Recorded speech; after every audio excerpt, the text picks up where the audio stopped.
Hello and welcome to today's show, which today starts outside my shop, and the plan is that I will take you for a shop tour. I've been renting this place about 9 years, and the latest 4 years I've been running my own semi-professional company, Comenius Finsnickeri. My name is Ola and welcome to my shop. So let us go inside. I will start by trying to give you an overview of the shop, and then I go more into details later on. The dimensions of the shop is 4.6 by 4.6 meters, means 15 by 15 feet if you prefer that unit system. On this wall here I have my jointer planer, and that is permanently placed, it's not rolling around. I have a small metal lathe in this corner here, and in this corner here I have a Sorby Pro Edge sharpening station. On the wall in front of us we have the bandsaw that is on casters. I have a small sink, I have a drill press table, air cleaner up here, and in the center of the shop I have my assembly table / router table. So one of my routers sits permanently mounted in this table. There is a separate video about that one. On this wall here I have my workbench and all my hand tools, and in this corner here I have my girlfriend drinking cognac sometimes. And on the final wall I have my table saw that is also centrally placed to utilize the maximum wall length. This is the 5th time I rearrange all the machines inside my shop, and this latest time I was allowed to place my dust extractor in another room. So nowadays I have an inlet port for the dust extractor in this corner over here. I have one ducting going here to the table saw, and the other ducting goes this way here to the jointer planer. The other machines, such as bandsaw and router table, I run with a vacuum hose with a cyclone. My thoughts on the shop layout: as I said, this is the 5th time I rearrange all the things in here. I used to have my machines on casters and move them around to adapt to certain projects.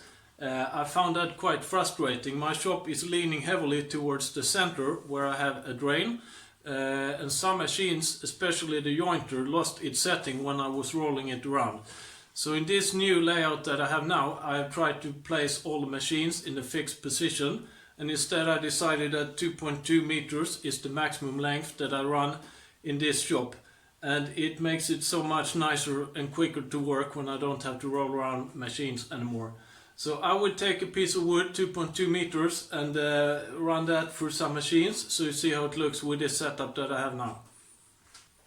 So starting at the bandsaw, which nowadays is the only machine that is on casters, and that's because it's much easier to roll around than the table saw or the jointer.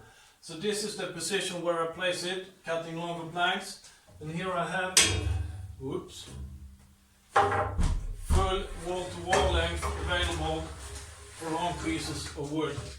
And when done with that, I roll it back to its original position for cutting everything else, which is here.